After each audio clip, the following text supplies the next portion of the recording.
All that has been found is an oil slick and some debris.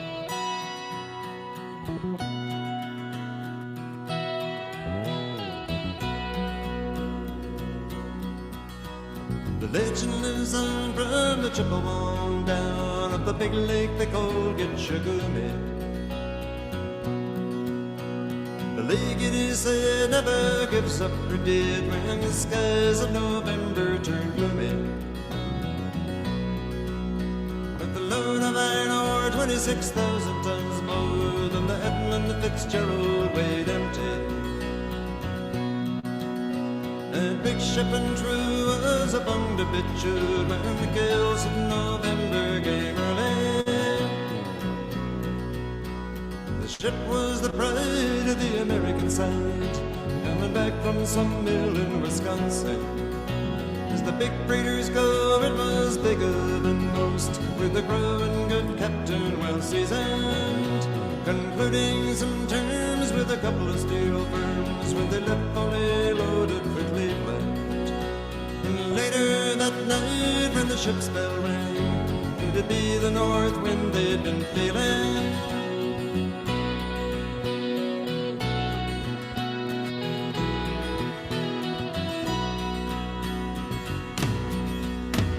The wind in the wild made a tattletale sound and a wave broke over the railing. And every man knew, as the captain did too, it was the witch of November come stealing. The dawn came late and the breakfast had to wait when gales of November came slashing. When afternoon came, it was freezing rain, face of a hurricane west wind.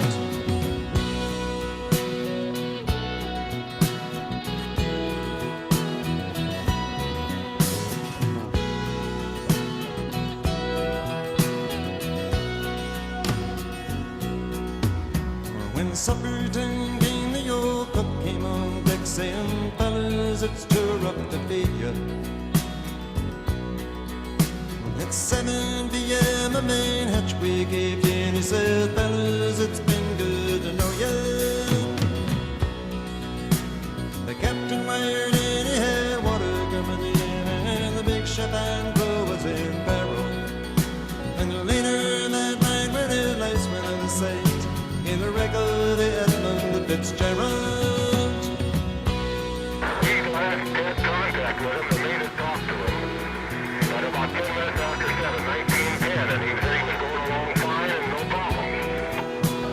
But it looks from the information that we have that it's fairly certain that the Fitzgerald went down.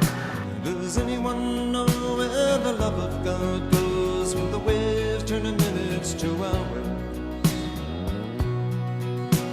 The searchers all say they'd have made Whitefish Bay, they'd put 15 more miles behind her. They might have split up, or they might have capsized, they may have broke even to the water. And all that remains is the faces and the names of the wives and the sons and the daughters. No, I didn't have him visually. I had him on radar. He was exactly 10 miles ahead of us. I asked him how he was making out with these problems, and he said he was holding his own. I lost contact after that. Lake Huron rose Superior scenes in the rooms of her ice-water mansion. Old Michigan steams like a young man's dreams. The islands and bays are the sportsmen. Farther below Lake Ontario takes in what Lake Erie can center. The iron boats go as the mariners all know, with the gales of November remembered.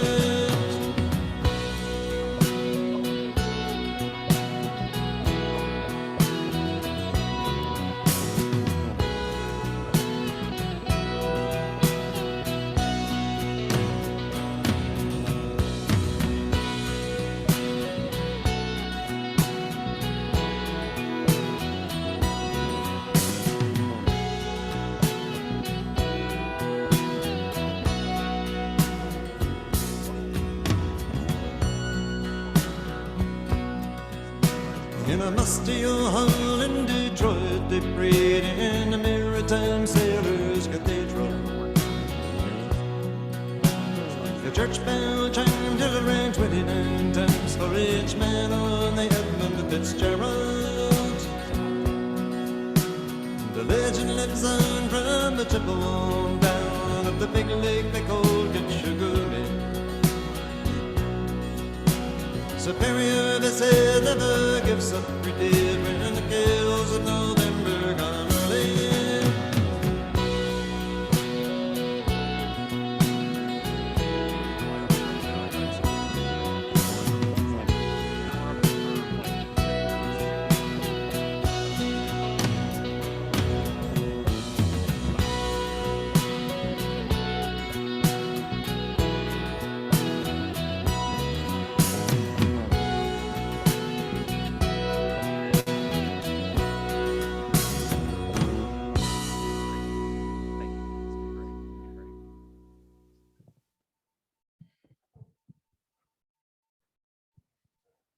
Good evening. Goodbye.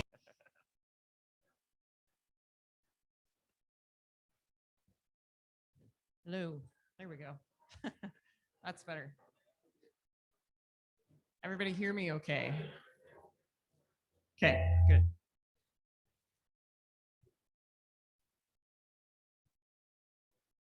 All right. Just making sure we're not getting any feedback or anything like that. I'm Angela Metler. I'm an administrative assistant in the president's office at South Dakota Mines. And welcome. Thank you for coming tonight. Steam Cafe is a partnership with South Dakota Public Broadcasting and Hay Camp Brewing Company. We've been putting on Steam Cafe since April of 2018. So going on almost 4 years. Thank you to everybody who has come out and supported us in that time. We couldn't do it without you. Since the pandemic, we also started doing these online as well. So thank you to those of you who are attending virtually. At the end of the presentation, our online audience and our in-person audience will have a chance to ask questions. Those of you who are watching online can type your question in either the chat box or the Q&A feature, and I will ask it at the end of the presentation. So without further ado, I will turn it over to tonight's speaker, Dr. John Dreyer.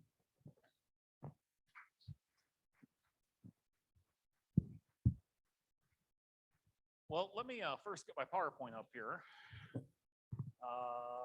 Hold on, we can do this. I'm an American. There we go. Yes. Hey, thanks for letting me talk about my boats.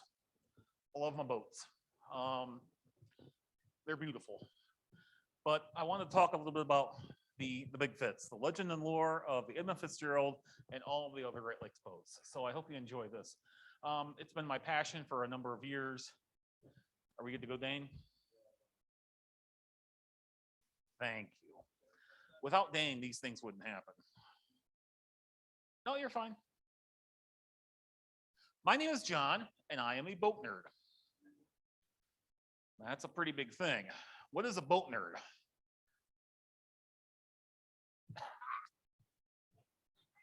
It's something. I don't know. Got it. I am a nerd who spends their time chasing boats like they were Hollywood stars. I have mostly deleted most of my Facebook stuff, except for boat pages. And that's what we do. We don't chase Matthew McConaughey or Tom Cruise. We chase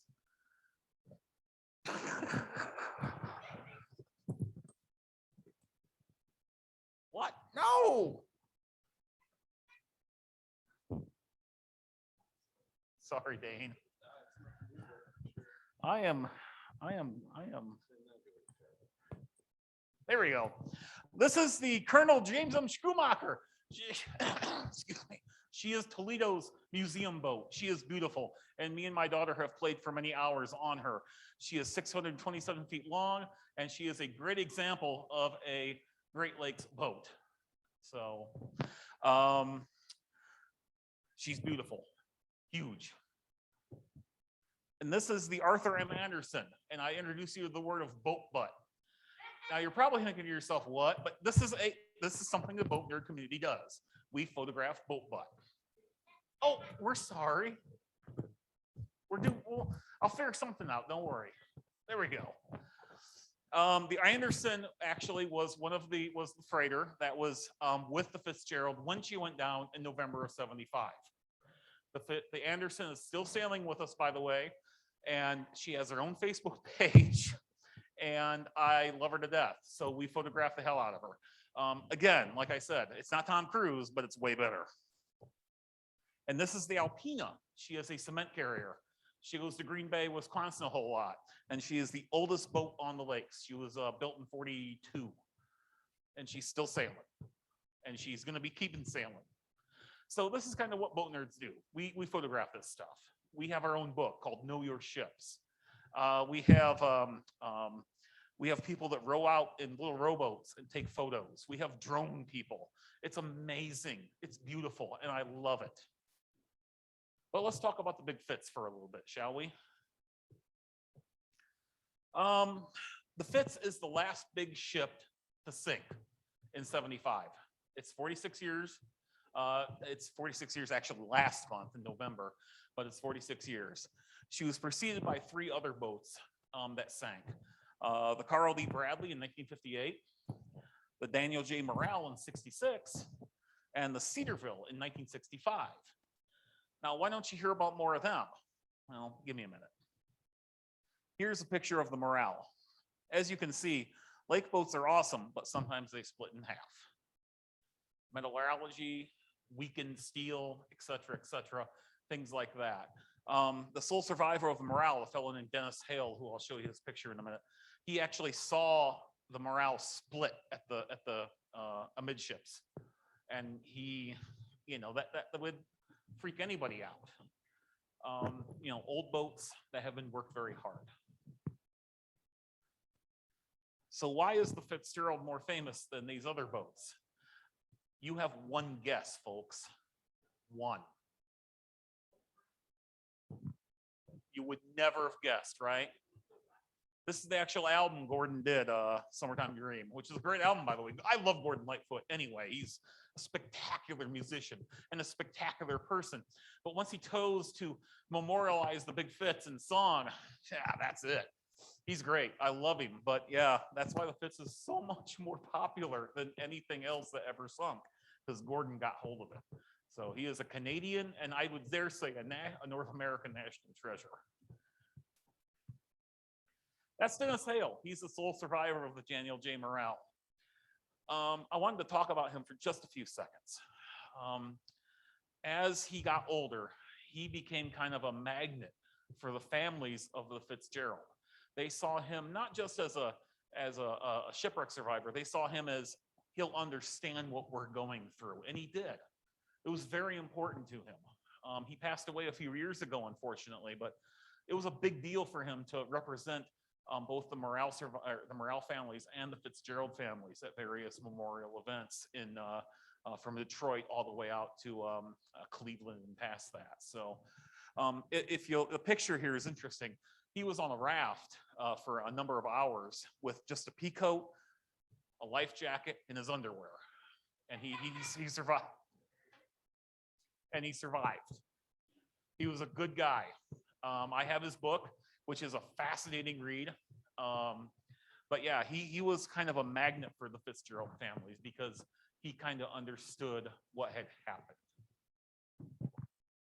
And now we talk about the Fitz. This is the big Fitz in what we call layup. Layup means, well, right now, it's too damn cold, too damn frozen to sail. So we lay our ships up. We winterize them. We have a watchman on board oftentimes who makes sure the ship doesn't catch on fire or sink, which hasn't really worked sometimes. There's at least one ship right now, the St. Clair, that caught on fire 2 years ago and is being scrapped. So sometimes layup doesn't work as well as it should, but this is the Fitz at layup. As you can see, her windows are all blocked out white and things like that to preserve her. This is from my friend eBay Watermark. That's a horrible joke. You can laugh. During her time, the Fitz was very well photographed. Everybody loved her. She was so photogenic. This is her going through the Sulaks up near Sault Ste. Marie. Everybody loved the Fitz. She was so photogenic. She was so beautiful. And one of the things one of the previous captains did was, as he transversed the locks, he'd play music on the loudspeakers. So he became known as a bit of a DJ. I mean, nothing popular. I mean, well, very classical music, but still, you know, if you see a boat going through the locks playing Mozart, that's pretty cool, all right? I think so. So again, yeah, this is the Fitz going through the Sioux. And there she is again. These things are called Hewlett unloaders. They were designed to unload and load boats with the ore. The Fitzgerald taconite pellets, which many of you, if you don't know, they were from mines in Minnesota. And let me think here, I'm not technical like some of the metallurgical people on campus, but they were something, they were lower quality iron ore, but if you, they were processed by science and you could make steel out of them. So, but the Hewlett unloaders were really popular. The Fitz was not a self-unloader. Most boats today are self-unloaders. They can go anywhere, unload themselves. The Fitz was not. If she had survived, she probably would have been converted into one. So, of course, thanks to Gordon, she's 729 feet long. Flagship of the Columbia Transportation Fleet. Hauled taconite, like I mentioned, used for steel production. Her general route was between Duluth and Detroit/Toledo. In fact, she's known as the Toledo Express. Why? Speed and consistent time she had making the trip. That's what you want. I mean, these are working boats. You know, they are working vessels. They need to be consistent. They are business vessels. But then again, she's the flagship, so she has VIP quarters. I love this photo. It's like, take a trip, they said. It would be fun, they said. If you look closely at this photo, there's a case of Ham's beer behind her. The Fitz's quarters, I have pictures of them in a big book I have at the house. And the Fitz's quarters are actually very nice. We're talking 3-4-star motel quarters. Her quarters are on the what we call the Texas deck, which is that forward piece of the traditional boat, and they're looking backward. So you can go up, watch TV, and watch the lakes, you know. So yeah, VIP quarters are pretty much present in every boat, but the Fitz's were especially very luxurious because she's the flagship of Columbia, right? The Colonel Schumacher in Toledo also was a flagship at one point, and she has guest quarters as well. And you know, when you're going touring a boat on 90-degree days with 100% humidity, it's a nice place to sit down. Leather couches from 1903, which they still have. So it's very cool. The guest quarters are awesome. And you can still do this, by the way. They auction off. Some organizations auction off will let you do a 3-day trip on a lake boat. And of course, if you're a guest, you get food. If you can see here, you get champagne, dips, a very happy man. It's all great. So the food is spectacular. I'll get to that in a minute. Oh, that's my hometown. Sorry, I had to point that out for everybody. The Fitz was known as the Toledo Express. Her captain, Ernest McSorley, was from Ottawa Hills, Ohio, and many of her crew, if you watch the video, were from Northern Ohio. So it's a big deal for me, you know. What was that? No? Okay. Gordon Lightfoot was wrong. The Fitz wasn't down from some mill in Wisconsin. She was downbound from Duluth, home of the taconite. And she was actually going to Zug Island off Detroit. Zug Island is possibly one of the most polluted places in all of North America. It's been a harbor for boats carrying all sorts of minerals and taconite and everything else for the auto factories for decades. Here's the fatal voyage. So she originates in Duluth. And she goes up and she joins up with the Arthur M. Anderson. And as you can see here, the storm just gets worse and worse and worse. And she was trying to go downbound to Sault Ste. Marie, the Sioux Locks. That was her destination. So as you can see, she was just north of Whitefish Point when she foundered.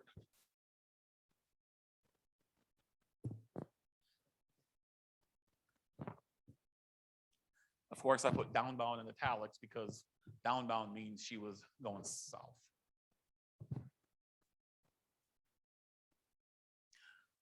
Storms on the lakes can be absolutely brutal. I don't know how many of you have an experience growing up along the Great Lakes region. I know a few people have Michigan 22 guy over here. I mean, you know, he's obvious, but the storms can be absolutely brutal. Absolutely, absolutely. The November storm of 1913 is probably one of the worst in history. It sank 12 ships and damaged many more. You saw wave heights in 1913 going up to 35 feet. And just to give you an example of how many boats were lost or wrecked, we have this map. Crosses indicate boats that were lost. Diamonds indicate boats that were stranded. So about 232 crewmen were dead, along with numerous hunters and other people that were caught in the gale. This is bad. In fact, fun fact, there's only one ship they can't find from the 1913 storm, and that's a ship called the Wexford. They don't know where she is. They found every other ship though, which is kind of cool. That's the one thing about the lakes that makes it so cool, is because there's a number of people who go out and try to find this stuff. This is underwater nautical archaeology. And the fact they can can't find just one of the 12 ships is pretty amazing in my eyes, at least. So, and you'll note the only one that didn't get any wrecks was Ontario. Damn Canadians. Even in 2021, though, these storms are still prevalent. I keep kind of an eye on the modern fleet just because I can, because I'm a boat nerd, right? Duh. And even the big 1,000-foot behemoths like the Paul Trugatha are unable to move during these storms because they're so brutal. Let's show a picture of the Paul. Look at that thing. 1,013 feet long. They tend to lengthen rather than get fat. Why? Because you can only fit so much through the Sioux Locks. Paul, by the way, is known as the Queen of the Lakes. She is currently the largest boat on the lakes. So, and you can see the Arthur M. Anderson poking its head out saying, hello. So why shouldn't the Fitz have been able to ride the storm? What the hell? This is a boat built in 1957. It's 720 feet long. It's manned by a competent crew of professionals. What the heck? We don't really know what happened, though. We don't. But we can speculate, and that's a human trait. I love it. Let's speculate. A fellow on Reddit made this. I tried to split it up so it was a little more viewable. Why the Great Lakes try to murder ships? Let's see. We got crusting failure, where the wave comes up and breaks it in half. That's what happened to the Daniel J. Morale. She got broken in half. Plowing. When the ship goes down, hits the bottom, and then there's that air there, which also destabilizes the hull. And then there's plowing to ground strike, where it actually hits the bottom of the lake.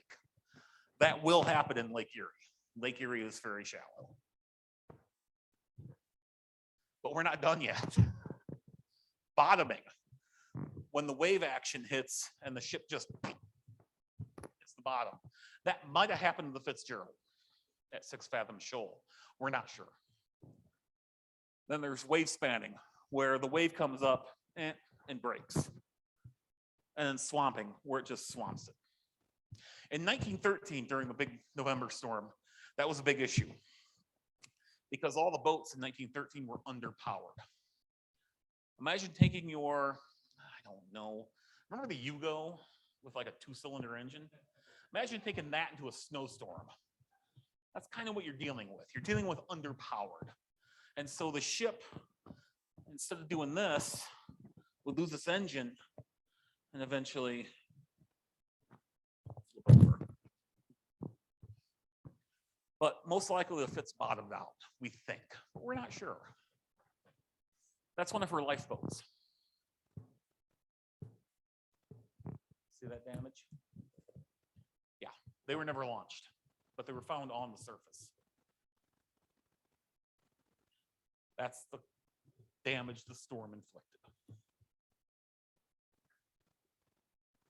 Wow. Bodies? We never found any bodies on the surface, but, and this is something a lot of people don't know, in 1994, there was a dive to the Fitzgerald where they made a videotape, and supposedly, and I haven't done a lot of research on this, but I know that the stories exist, they did find a body outside of the Texas deck, outside the forward part of the hull.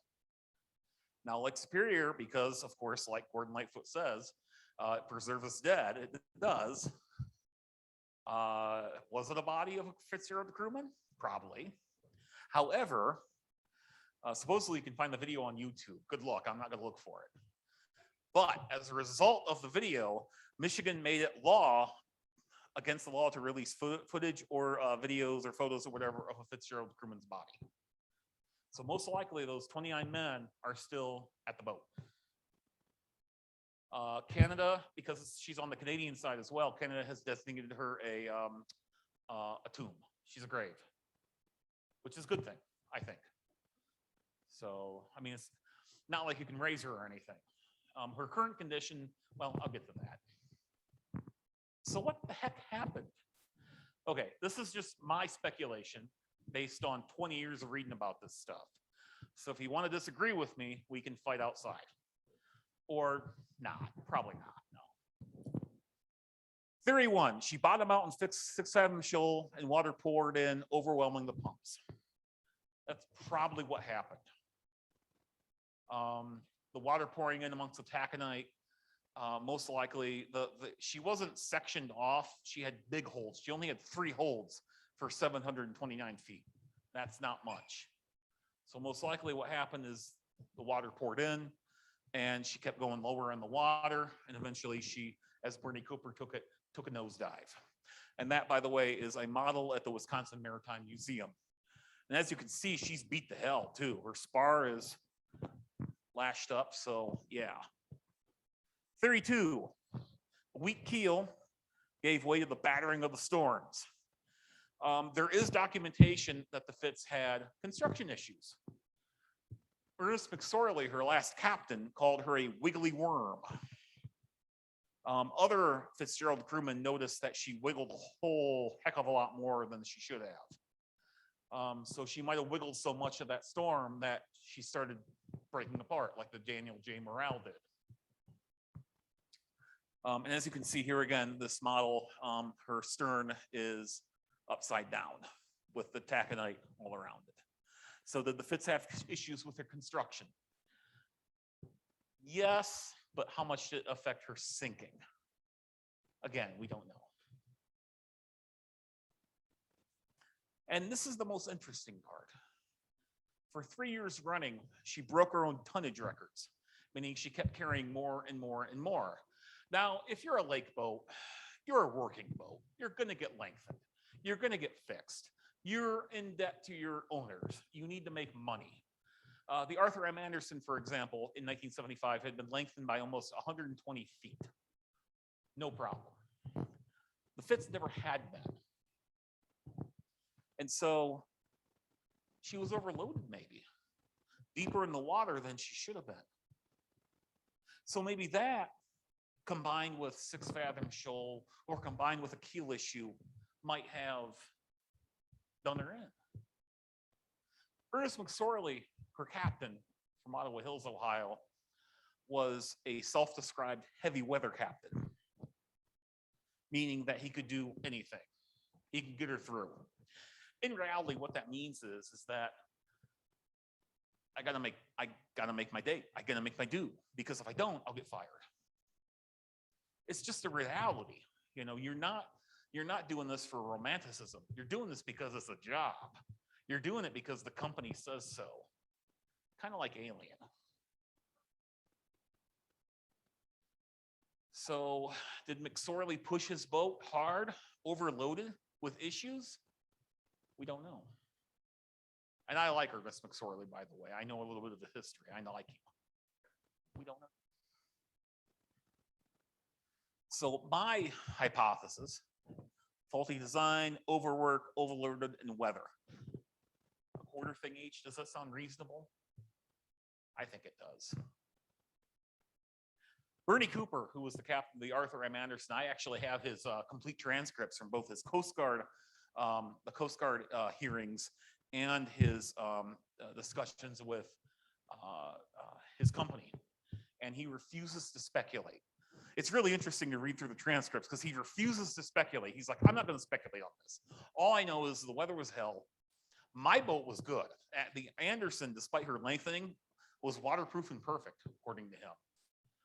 The last words he heard from the Fitz and Nurse McSorley were, "We're holding my own. We're holding our own."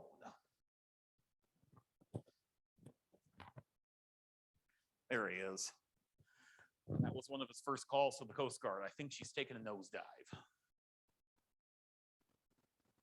Bernie's a really interesting guy on his own right, but I think she's taken a nosedive.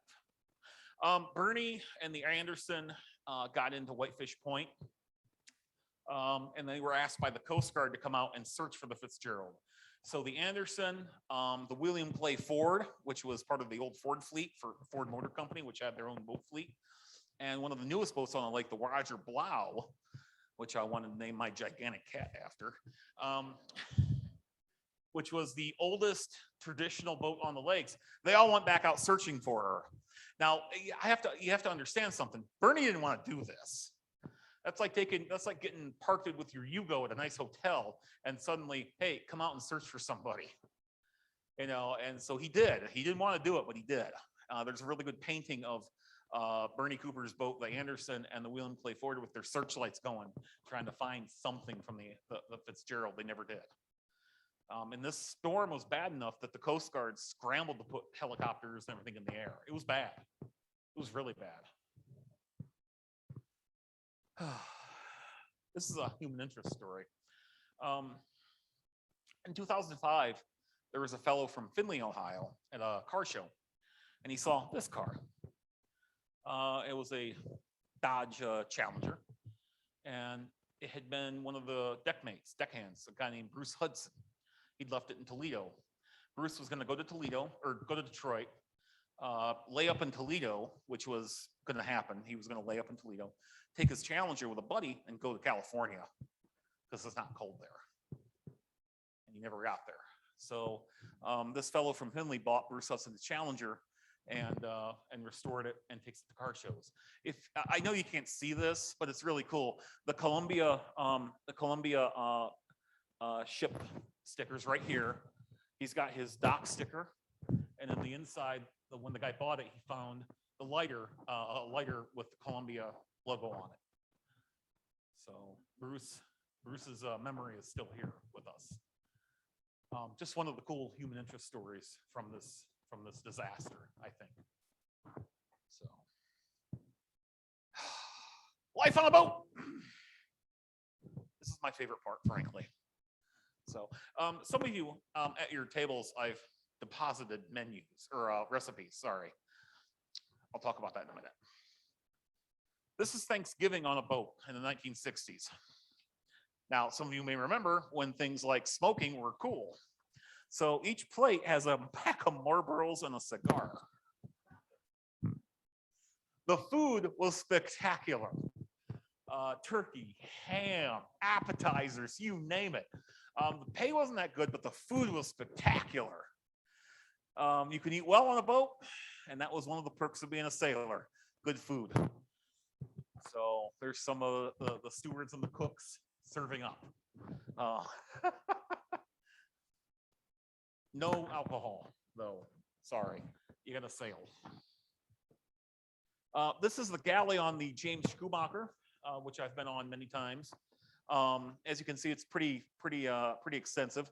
Dishwashing, refrigerators, everything you need to know. They still use it because of the volunteers, which is kind of neat.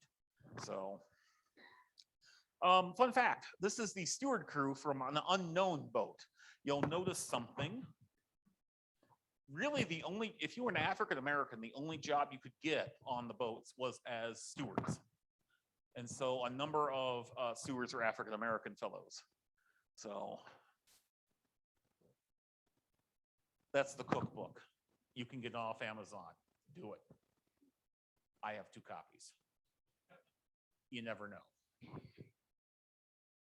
Here is actually a menu from October 3rd. Mini pizzas, stuffed chicken, fries, soup, tomato, basil. So yeah, this is good eating. One of the fun facts about the boats, especially in the 30s and 40s and 50s, was that if you're a farmer in, say, Indiana, or even Iowa, I actually have a discharge book from Iowa. You go there, you get hired, and you get a job on the boats for the winter. Quit after that, go back to the farm. It worked. I collect a lot of paperwork and things like that. My favorite is actually a seaman's passport from the late 50s. And the guy had filled it out, has his picture and everything. He's from Iowa somewhere. And he never actually used it. He went and got a job on the boats, and he came back home. And the only inscription in it is, went in 1936 Dodge to somebody's farm and got a job. And that really says it all. These guys, these aren't sailors half the time. They're just, they're people that need a job. They're men that need a job. Sorry, ladies, it wasn't really a ladies thing until recently. Even though we did have our first female captain within the last 2 years. So advancement. But yeah, so this is a good job for an out-of-work farmer. The food is good. The pay might not be the best, but the food is spectacular. And depending on your cook, you could really get some good chow. This is your bunk. Ever been to college? The military? Yeah, it ain't much better. The Schumacher, when you go on board, that little light, that's the reading light. So they do have laundry at least. So there's that. Oh, that's the third mate of the Schumacher. She's a little young. They're all getting younger, I suppose. You can go into the engine room and play on the engines, and me and my daughter do that because we're nerds. That's the engine room of the Schumacher. This is representative of most lake boats. You got your big coal engines. It's only recently that we've had diesels in most boats nowadays. But back in the day, there were steamers. There's only a couple of steamers left, really. The Alpina, for example. There's one of the coal passers there. He's flattening down the coal, getting it raked and everything, so the engine runs efficiently. That's a shitty job. It's hot. You get burned. You'll notice he's not wearing gloves. Something that I can't fathom, but I suppose once you get enough calluses, it works. Here's another of my favorite photos. Again, the guy doing most of the raking isn't wearing gloves, but he's using an all-iron rake to rake the coals evenly to get a good even burn for the engines. So this is the wheelhouse for a random boat. I don't know who this is. The Schumacher in Toledo, it looks something like this, a lot of wood paneling, quite small, shockingly. The Schumacher is really interesting because she has a lot of up-to-date equipment jammed into the wheelhouse. This boat is from the early 20th century, but it has radar and a bunch of other stuff just crammed into a tiny wheelhouse. And in addition, 2 wheels, one main, one auxiliary in case the main goes out. Oops. Picture from the back of the Irving S. Olds. I included this for a very specific reason. During World War II, all the lake boat officers were made into Coast Guard Reserve officers. And I have a series of photos where one guy is just getting pictures taken in every area of the boat in his new uniform, and he is very proud. So yeah, everybody was a Coast Guard Reserve officer. Fun fact, it gets even better than this. It gets even better. During World War II, of course, you have to have armed guards in case the Canadians tried to come and take you or something. So there's armed guards on these boats with guns and everything. And it's spectacular. I love World War II. The whole World War II boat thing is just interesting to me. So we have armed guards in case the Canadians try to do something, and all these guys are Coast Guard auxiliary officers, and it's really cool. So, and this is one of my favorite photos. This is layup. So when late November, December hits, the boats go to layup. They go Duluth, Toledo, Detroit, Cleveland, Ashtabula, Conneaut, any number of places, and they're winterized, and a watchman is appointed. And that's where they're going to be until March, when the lakes begin to thaw. Of course, you don't really see a lot of this anymore, the nesting, because there's so few boats out there. But it does happen. The Arthur M. Anderson, for example, in 2019 was laid up in Toledo. I tried to con my mom into going out there and take a picture for me, but she couldn't get in. It's probably safe. I didn't want to get shot or anything, it's others. But it was really cool to see the Arthur M. Anderson laid up in Toledo, because she is, the boat that was with the Fitzgerald, right? One of the other Facebook accounts I follow is the current wheelsman on the Anderson. And he actually went through the Arthur M. Anderson bit by bit and tried to find something related to the Fitzgerald, and he did. They actually had there's actually a certificate of appreciation for the Anderson's search in 1975, and that's it. That's all I could find. So, more boat butt, and thank you.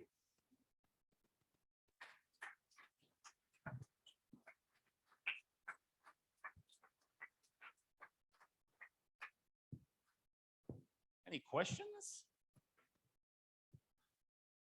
Yes. Oh gosh. I can't tell you the exact amount, but you ain't going diving with a skin suit. When they got her bell a few years ago, they had the diver was in actually he was in one of those mini. It was like a hard diving suit, like a mini submarine almost. So she's really deep, and you can't actually dive on her without either a mini submarine or some sort of special gear. That's how deep she is. Let me expound on that for a second too, by the way. In the last 2 years, her forward section, which is upright, the hatches have collapsed. We don't know why, but they've collapsed. So you got the Texas deck, which is still intact, but everything else is on bottom. So, and that's actually a good story in itself. We retrieved the bell, and they got the bell. The Canadians did it, and it's in Detroit, and it was a big family thing, and they ring it every year on the anniversary. So,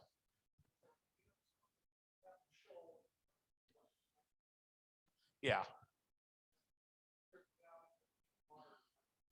Yeah, most likely what happened was that it was maybe 90 feet, maybe a little less, but because of that weather, I'm using technical terms. And then she kept going, but the pumps couldn't keep up with the damage. That's the main thing. The pumps just couldn't keep up with the damage that has been sustained. So, yes.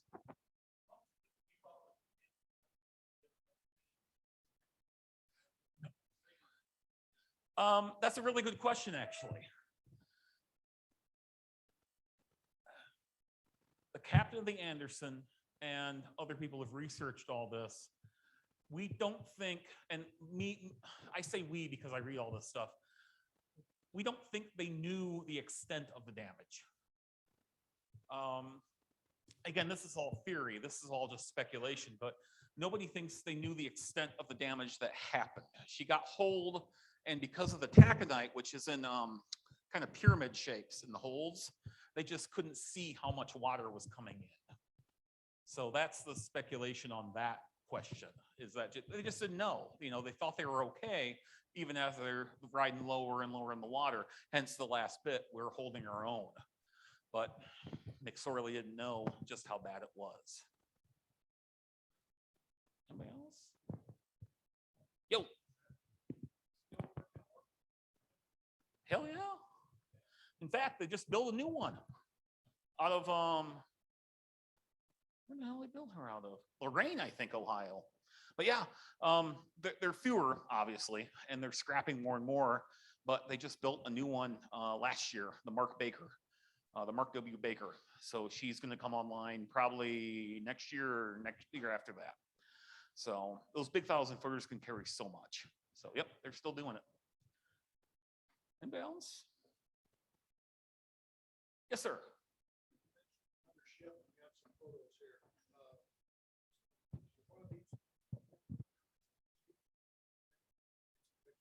Where at now?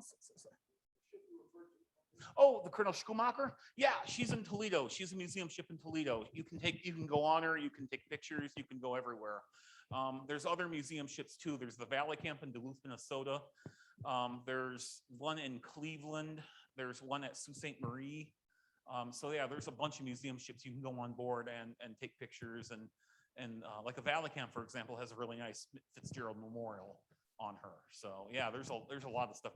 The Schumacher that I had on here is part of the National Great Lakes Museum in Toledo, which is a really nice museum. But I don't assume you're going to go to Toledo because no one wants to go to Toledo, right? Except me. So but yeah, there's a number of museum ships all over the lakes that you can hit and go and chill out with. So it's a Mather. Yep, the William Mather. Yep. USS Cod. I have slept aboard the Cod. It was a blast, frankly. The guys who maintained the USS Cod, I think they got her damn near running. She got dry docked over the summer and everything fixed up. And I want to say the Cod is, you probably go torpedo the Canadians if it wanted to. So, you know, a bunch of, well, now it's Korean War veterans since all the World War II Cod guys are gone. But yeah, I can see that happening. Anybody else? Yes.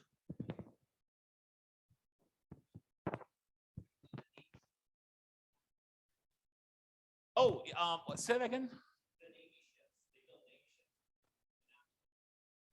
Oh yeah, the I know what we're talking about. Yeah, the carriers, right? They were paddle boats and they made them into carriers, right? Oh, yeah, the LCSs, the littoral combat ships. Yeah.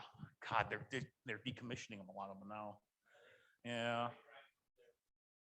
Well, the Navy wanted to use them for like against counterinsurgency, and then they realized they don't have that capability, and now it's like the Navy's like, what are we going to do with these? And it's the Navy. We love them, but they got a little confused.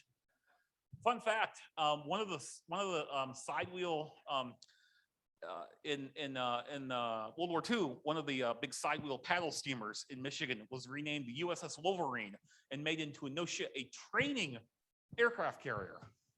They stripped off the superstructure and put on a flight deck so you could get trained on the Great Lakes. That if you look it up online, it's beautiful. I would be scared to have to death a landing on that thing. So, but they did it. The Navy did it. So, anybody else? Yes.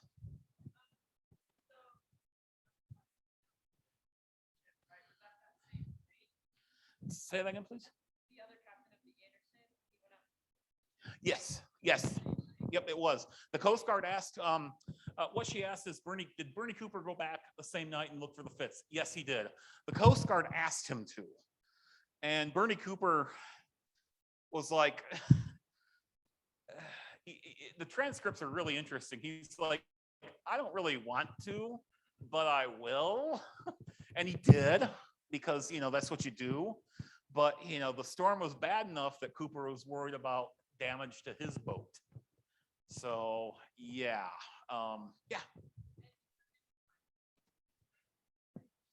9 days afterward. After the storm, the Coast Guard sent out P3 Orion search planes and helicopters and stuff, and they started finding oil slick, life rings, and the lifeboats. So about 5 to 9 days afterward. So. Yes.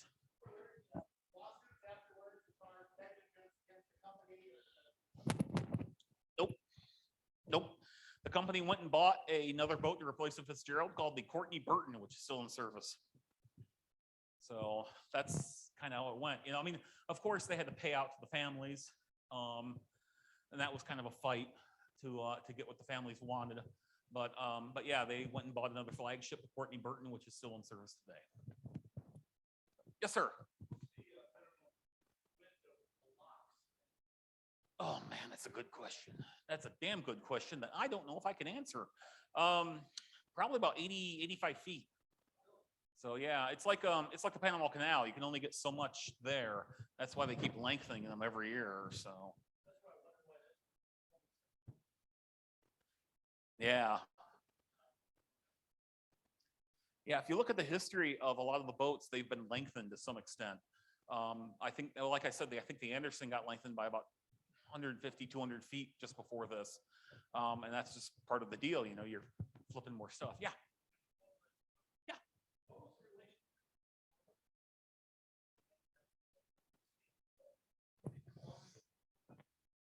That's a damn fine question. Northwest Mutual owned the boat. Columbia operated her. So her namesake, by the way, survived for a number of years, and it really depressed the hell out of him. I mean, as it would, you know, your namesake boat just got sunk. So Mr. Fitzgerald really, it was a kind of not a sore spot, but a very depressive spot with him. But yeah, the insurance company owned her, Columbia operated her. Yes. Yep. You get it, chop it in half, add a new section, weld it back up. I got one of my favorite pictures. One of the boats operating right now is called the Stewart Court. And I have a picture of the Stewart Court, and they're sailing her from her construction point to, I don't want to say, like one of the big boat sites, and she's about this long. It has her engine part and her bridge, and she's like, eh. And then afterwards, she's like, eh. Because it's cheap, you know, it's cheaper to do it that way. But it's really funny to see, you know, this stubby little boat, you know, operating just fine, and it gets chopped in half and lengthened. Anybody else? Yes, sir. Since the accident, have designers people gone back and made modifications, even though they don't know the exact? Yes. The thing is, with the Fitzgerald had a sister ship. I bet most of you didn't know that. Her sister ship was the Arthur B. Homer, and the Homer was damn near an exact copy. Of course, because conspiracy theories are so much fun nowadays, we assume that the Homer was decommissioned and scrapped in 1980 because they might find out about the Fitzgerald's deficiencies. That's not true. The Homer was actually laid up and scrapped because there was a business went down.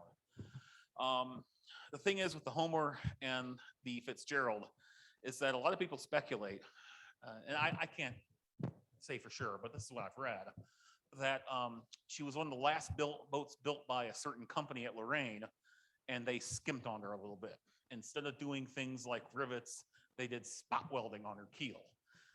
Instead of doing X, they did Y, which made her weaker. This is backed up by accounts by the crew, by retired crew as well. And so the newer boats are well designed. You know, the big behemoths are just so well designed. You ain't gonna sink them. I mean, it'd take a lot, I think, to sink like the Paul Drigotha, you know. But yeah, they've come a long way since then. So.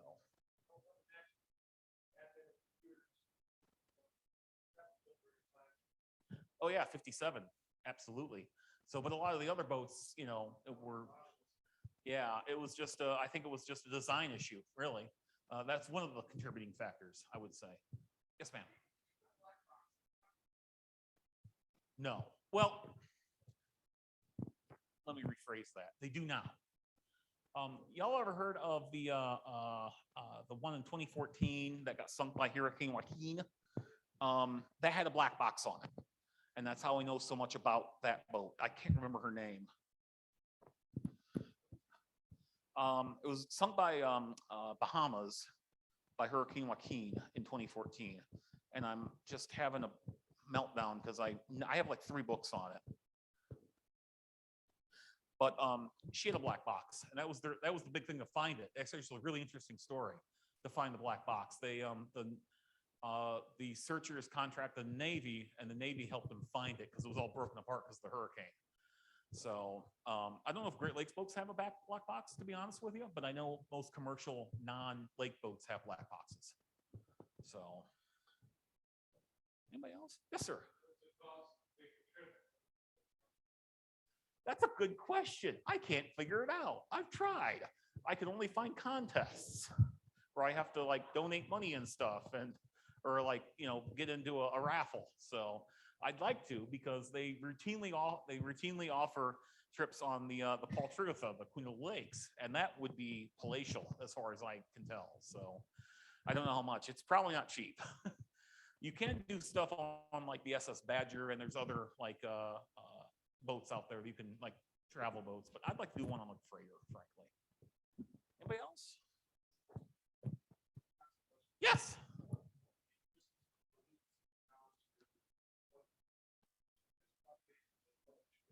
Oh, that's probably oh gosh, probably about a day and a half, 2 days. You know, because you're traveling fairly slow. You're checked down. Check down means you're checking your speed down.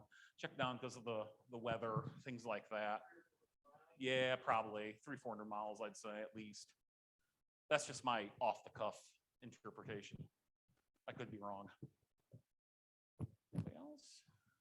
No? Well, it's been fun. Thank you so much for coming.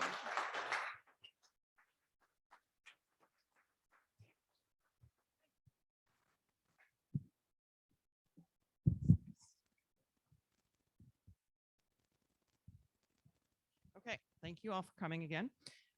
This is something that we do every 3rd Tuesday. So next month, the presentation will be on January 18th. And it's going to be a follow-up to a presentation that we had in July of this year. Jason Combs from the National Security Innovation Network on campus came and spoke about some of the projects that students have been doing with the Department of Defense, specifically at Ellsworth Air Force Base. So the January presentation is going to be 4 student groups who have actually worked on these projects are going to come and talk about what they've done and how their projects have been used by Ellsworth Air Force Base. So that should be pretty interesting. 6 o'clock on January 18th. Thank you for coming.